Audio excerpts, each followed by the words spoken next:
It has always been the dream of man to fly the skies alongside the winged creatures of the earth. At the turn of the 20th century, the Wright brothers took to the skies for the first time in human history. This flight was unprecedented.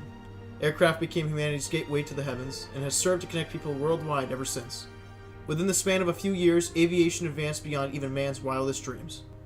It was an exciting new era in human history, one of constant pursuit of improvement, one where pioneers came forward with regularity.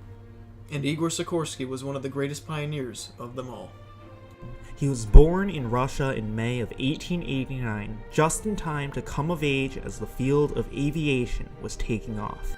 You built something, you got into it, and you trained yourself to fly what you built. His father, Ivan Alexeyevich Sikorsky, encouraged his son to study science and engineering and gradually kindled a passion in young Igor. As a young boy, Sikorsky's father took Igor to Germany, where he learned of the first crude flying machines. Most of them didn't even fly, or only managed to get a few feet off or along the ground. This was the spark of his undying fascination with aviation.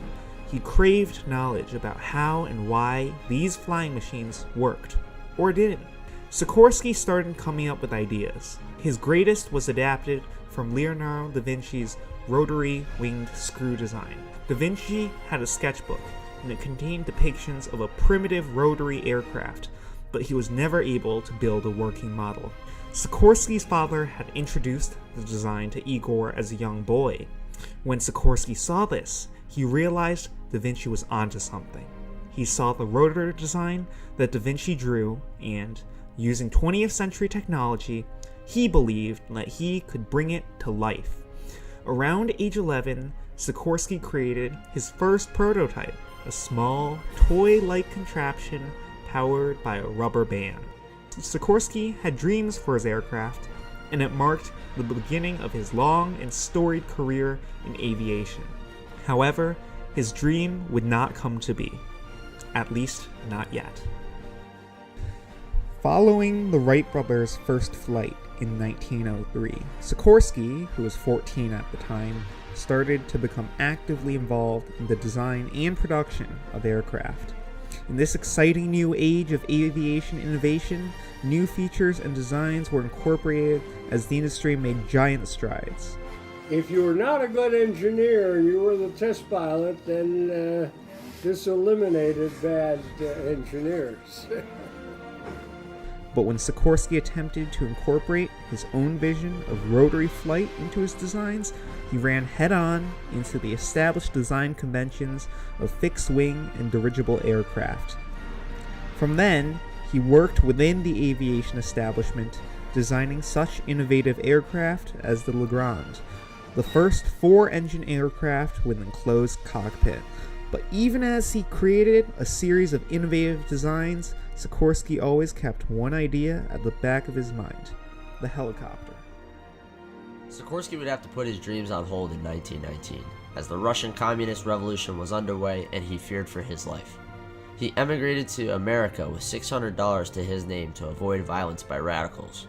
Within 4 years, he had gathered the financial backing needed to create the Sikorsky Aero Engineering Corporation on a farm near Roosevelt Field on Long Island, New York. His company would receive more financial backing when the United Aircraft Corporation took them on as a division. Between 1931 and 1934, he would design the Flying Clipper and the S-42, which were some of the first transoceanic passenger planes. Many big airlines noticed his success, and Pan American Airways awarded Sikorsky a contract. With the helicopter still in mind, he decided to start drawing up his designs again. He went to United Aircraft with his designs, and he was shot down the first time because so many other designers had attempted and failed to produce. However, with United Aircraft in a severe depression, they allowed Sikorsky to go through with a low-budget design, and it paid off. In 1939, Sikorsky developed the VS-300, the first practical helicopter design at his plant in Stratford, Connecticut. This design would make him the father of rotorcraft flight. It would also convince the United Aircraft Corporation and the world of the practicality of rotor-wing aircraft. He built something, got in it, and taught himself to fly it. And in a real sense, it was seat of the pants stuff. because, literally by the way, because he felt the vibrations. With his new support, he would design the R-4 Hoverfly, which would be the world's first production helicopter in military history, and it would make its combat debut in Burma during the Second World War. From then on, the helicopter was ascendant on the battlefield. After 2 decades of refinement and limited action in Korea, helicopters were used to their fullest capability by both sides, in combat and non-combat roles. Sikorsky's passion for vertical flight was fueled by the knowledge that helicopters could perform tasks that airplanes would never have the maneuverability to accomplish. His original intent was that the helicopters could be used for humane purposes, that wounded men on the front lines could be brought back for treatment, that casualties could be shipped home to provide families the closure of a funeral. By the time of the Vietnam War, though, Sikorsky no longer had a monopoly on the idea of rotary flight. Aviation giants such as Bell, Boeing, and others had all branched out to helicopters, and they pushed the development of the aircraft as weapons. Whether by arming them with guns and rocket pods or fitting them with hooks to airlift artillery and armor into the thick of battle, the attack helicopter became yet another part of the military's arsenal. This became the reason for the mounting casualties of Vietnam and other wars. The destruction that Sikorsky saw his helicopter create began to take a toll on him. He had been raised a devout Eastern Orthodox Christian, and seeing his invention take the lives of thousands caused him to sink into a sort of existential crisis. To combat it, he turned to his faith. Over the years, he wrote a number of analytical pieces, tracts, and commentaries on Eastern Orthodox ethics and spirituality. One of them, The Message of the Lord's Prayer, would become one of his most famous letters. He would explain this small part of the Bible in great detail. Throughout the piece, he reconciled his life's work, reasoning that the helicopter was his way to serve God, those close to him, and society at large. It was and is a sort of seminal work in orthodoxy. He was very clearly believed that there was a higher purpose to life, that it had a spiritual dimension, that it had purpose and meaning. He had written frequently about saying that what we are here is in a classroom. We learn from our life. With his faith reassuring his work, Sikorsky continued to advance helicopter technology, and its influence on the modern world seemed limitless. In the late 1960s and early 1970s, Sikorsky continued to improve the field of aviation and the lives of others globally. The most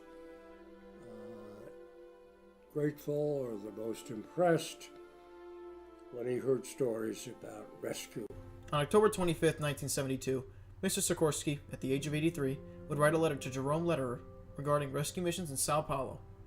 I quote, "Dear Mr. Lederer, please accept my sincere thanks for your recent letter and for the enclosure describing the Sao Paulo helicopter rescues. I had it read to me and found it interesting indeed.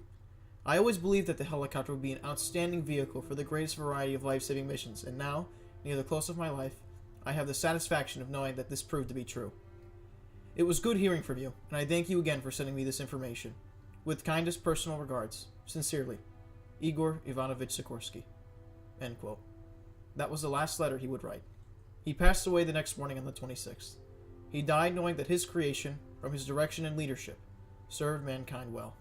He would say there's a purpose, we're here for a purpose, and that's important for us to search out and meet our purpose. By single-handedly jump-starting the helicopter industry, helicopters made by the Sikorsky Company and dozens of other adopters of the technology have found their way into the arsenal of nearly every military force on the planet. Equally, if not more important, is the ability to save lives. An estimated 2 million people have had their lives saved by helicopters at Sikorsky, and a number will be undoubtedly increased. In the process of developing and producing his world-changing technologies, he laid the groundwork for his Sikorsky Corporation to become a corporate giant worth over $7 billion that employs over 15,000 people.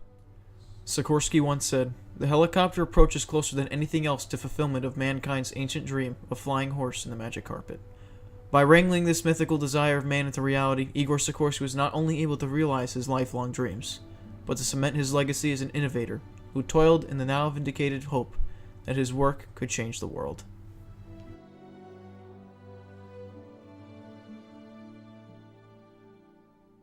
Of the individual still remains the spark that moves mankind ahead.